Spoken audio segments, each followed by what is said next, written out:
what's up, Patreon?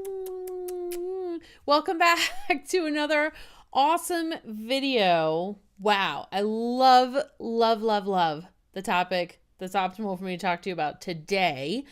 So if you don't know, I'm Amy Scott Grant, your favorite spiritual ass kicker. Thanks for being here today. And I'm excited. I'm really excited to share this information with you today, okay?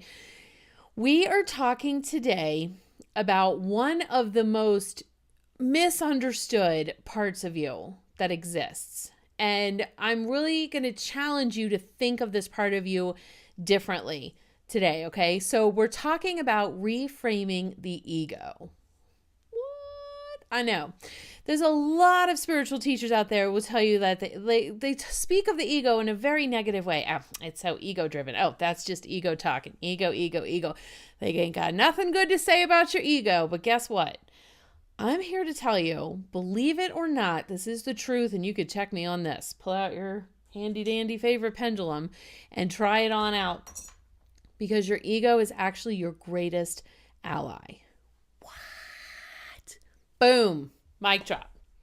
I should have like a little, like a mic that I could drop just for when I say that. That would be really cool. Instead, I have like this super fancy thing that's like on a stand, right? And it's expensive. So I wouldn't drop it, but it also just wouldn't drop because it's like attached to like a crane that retracts on my desk. But anyway, I've totally killed the mic drop mood there. So let's brighten things up by saying how much we love Gannon. Thank you, Gannon, for being a patron at our spiritual ass kicker level, because you help keep the lights on, which ironically are off right now. But I could turn them on if I wanted to. So technically keeping the lights on and keeping these videos going and keeping, like allowing me to be able to help you guys out and provide information that can have a really positive impact on your life. So thank you, Gannon, for your part in that. And thank you all for being here.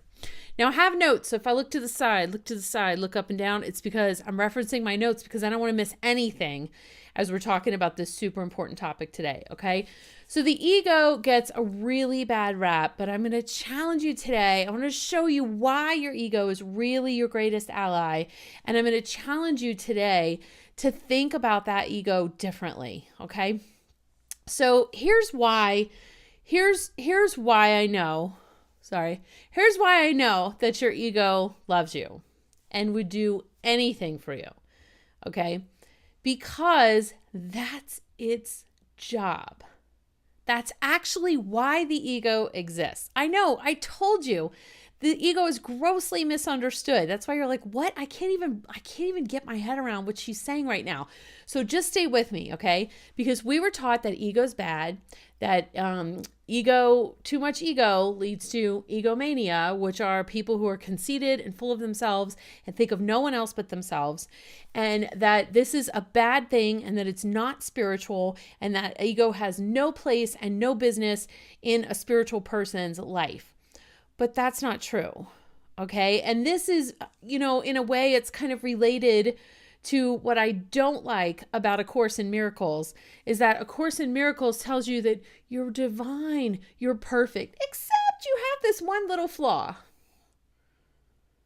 That doesn't compute for me. How can you be divinely perfect, except for this one thing? That seems like completely, what's the word? It's like, not controversial. Do you know what I'm trying to say? It's like not possible, right? It's not possible. Those two things can't coexist. You can't be perfect and have one flaw. No, you're either created in divine image or you're not, right? And does divine image have flaws? I think not. No, it's perfectly perfect, and so are you. So what that means, and I'm not here to tell you what to believe, right? You don't have to take my word for any of this. Feel free to pull out your pendulum or your, muscle testing, or like whatever your preferred truth testing method is. Feel free to whip that on out and check. So you don't have to take my word for anything. What I have learned over the years is that you are divinely perfect. You are created in divine image. You are born from a divine spark. We all are. And we have this divine essence inside of us. And what we perceive as flaws is actually part of the perfect plan. You could look at a 4-leaf clover and say that's a flaw. They're only supposed to have 3 leaves. But instead, whoever saw the first one decided to call it lucky and say, oh my God, how lucky. It's a 4-leaf clover. Now this is lucky. What one person might see as a flaw, another person might see as a blessing. So I think if you lift yourself to the highest perspective, to divine perspective, you will see that you are divinely perfect. So if you are divinely perfect, how can a part of you be flawed and not belong in part of your human and divine existence? It can't, right? It has to be a divinely perfect part of you. So the part of you that the ego serves is protection. But the way that it serves is what causes it to get a bad rap. Okay? So just consider, I'm just inviting you to try this on, okay? Just consider that your ego's primary job is to keep you safe and protected. And consider that the way that the ego goes about executing this job is through tough love, okay? Think of a parent that spanks a child for almost touching a stove. It's like, I'm giving you some pain now to protect you from an even greater pain, possibly irreversible pain in the future. This is kind of how the ego operates. Okay, so it's always trying to protect you and keep you safe, which sometimes means keeping you small. And sometimes means keeping you from taking risks and doing things that you really want to do. And it sometimes means causing you pain because it believes it's serving a greater good of causing you even greater pain. Okay, so here's some examples. Your ego might actually be causing you to hold on extra weight because it's trying to prevent you from being hurt by something or someone outside of you. Okay? Your ego might cause you to self-sabotage yourself in landing a new client or getting the job that you really want because you have some background fear of failure or fear of success, and your ego is like, okay, I'm going to smack you down and have you not get this job you really want so that you don't have to be shattered later when the job doesn't work out or when you fail or when you're terrified to succeed.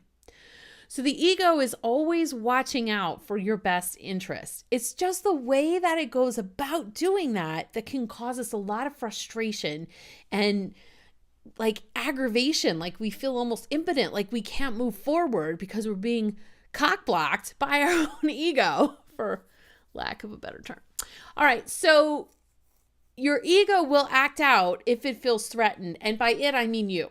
So if you have, any kind of fear that you have that you haven't like resolved yet or overcome, your ego's the one that's going to throw up those roadblocks to keep you from moving forward towards that.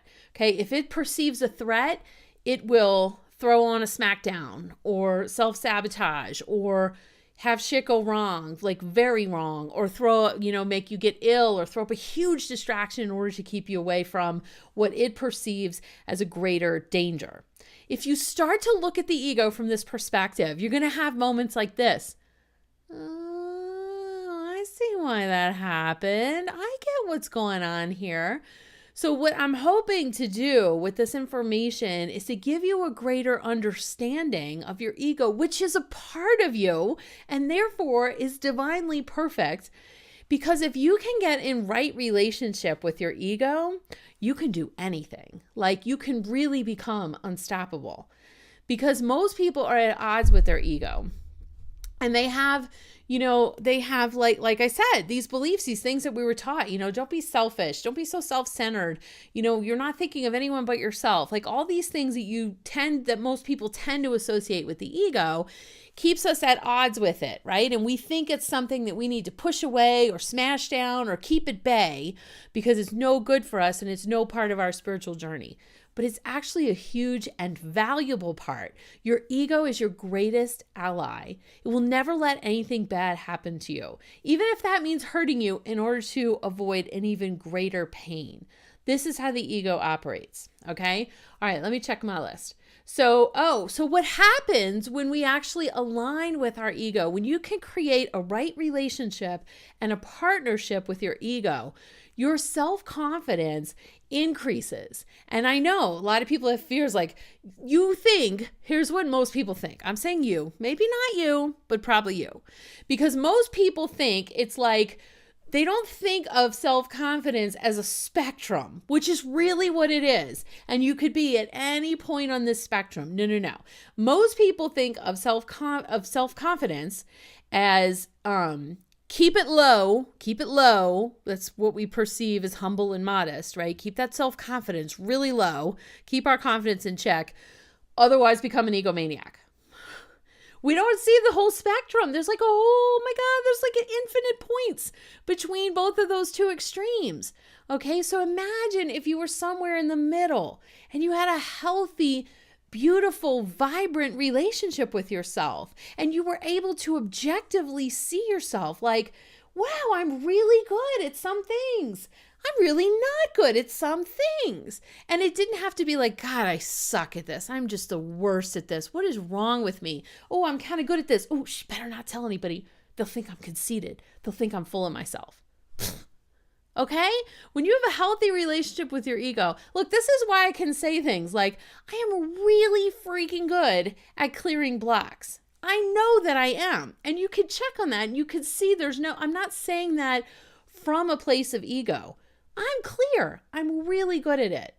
I'm really not good at what? Dancing. Let's see. Dancing. Science. I'm not like super great at science. I'm terrible at history.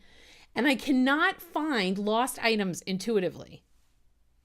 I don't know. Just can't do it. I can clear physical symptoms, emotional symptoms, mental symptoms, relationship stuff. Like I can clear all kinds of crap. I could do so much stuff with my intuition.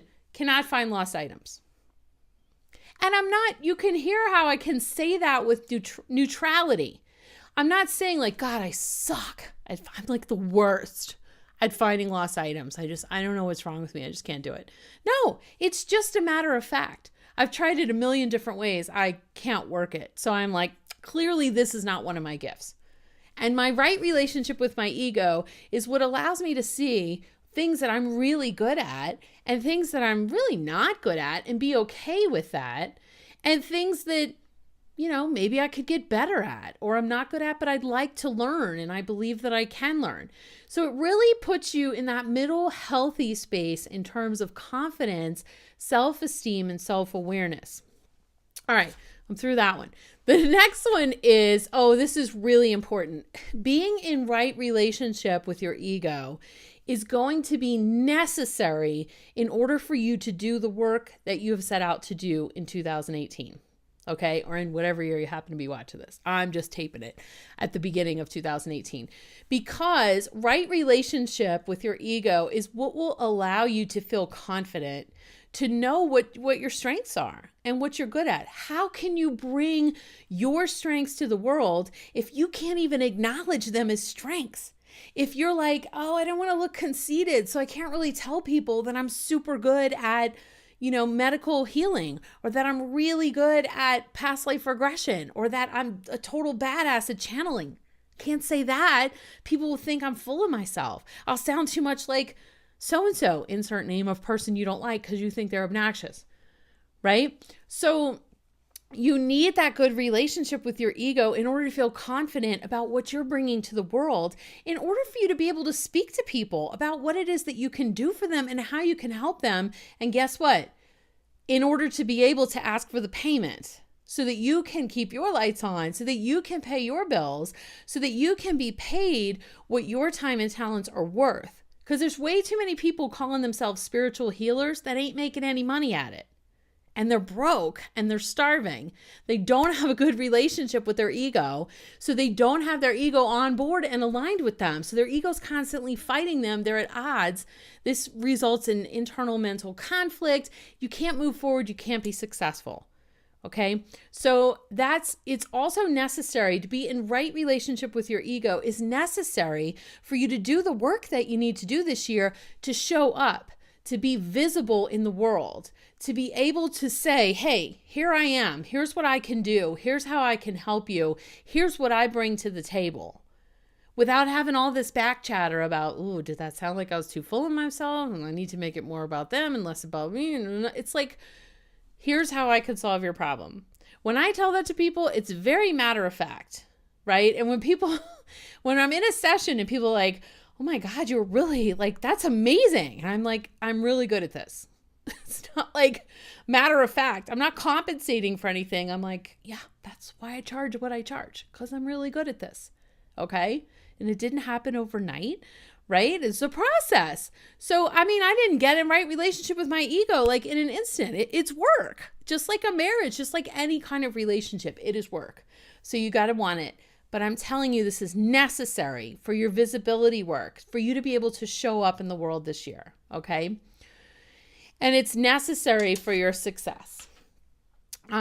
Because, like I said, there's too many people that call themselves healers and they can do great work, but they can't own it. They can't put themselves out to the world saying, here's what I do. Here's what my strengths are. Here's what I'm really good at. And here's what you can pay me to do that. They're lowballing themselves because of this like misaligned relationship with their ego. So it's really necessary in order for you to be a success. So here's your homework. Yeah, perfect. 16 and a half minutes. Boom. All right. So we're going to finish in under 20 minutes, but your homework, if you choose to accept it, is to start thinking of your ego as an ally. Okay. And we're going to work more on this month because this is really, really important, and it will clear up so many issues that you have that you don't even realize are related to this specific thing. Okay. So start thinking of your ego as an ally. Start the conversation. Start getting in the space of, when you do stuff and you say stuff and it doesn't feel good, start asking yourself why I wonder why I did that. So if somebody says, hey, I'm looking for, a great XYZ, and part of you thinks, oh, I could do that. Part of you is like, no, they wouldn't want me. So you talk yourself out of it, and then you feel shitty about it later. Later when you're replaying the conversation in your head, you're like, why didn't I speak up? Why didn't I say I could do that? I could help her with that. Or why did I offer my services for free? I should be getting paid for this. I'm actually really good at it. So when you have that ickiness feeling afterwards, ask yourself why? Why didn't I speak up? What stopped me? Why didn't I say, here's what I charge? What stopped me? What was I afraid would happen? Or what was I afraid they would think about me? Or what was I afraid that says about me if I had just gone for it and said what I wanted? So this is how we start the conversation with the ego, because once you have an understanding and you could sort of figure out where the ego's coming from, it reframes a lot. And I have a feeling that we're going to do some more clearing work, and we're going to do some more talk about the ego this month, but also we're going to have to do some clearing work because I know there's a lot of resistance I can feel coming from some of you, which is totally normal. That's very common because for years you've been told your ego is like the worst and you need to learn to control it. And no. You need to get in partnership with it because it's a part of you. It's an essential part of you. And when you start to build this relationship and get aligned with each other, you'll be amazed how much like freer you feel, how much more confident and strong, how much more powerful you are as a healer and a spiritual leader, and just how it positively impacts like every aspect of your life, right? Like for me, I know a big part of one of the reasons that I'm most grateful that I have a good relationship with my ego is because I know I'm setting a positive example for my children. Like, this is what healthy self-esteem looks like.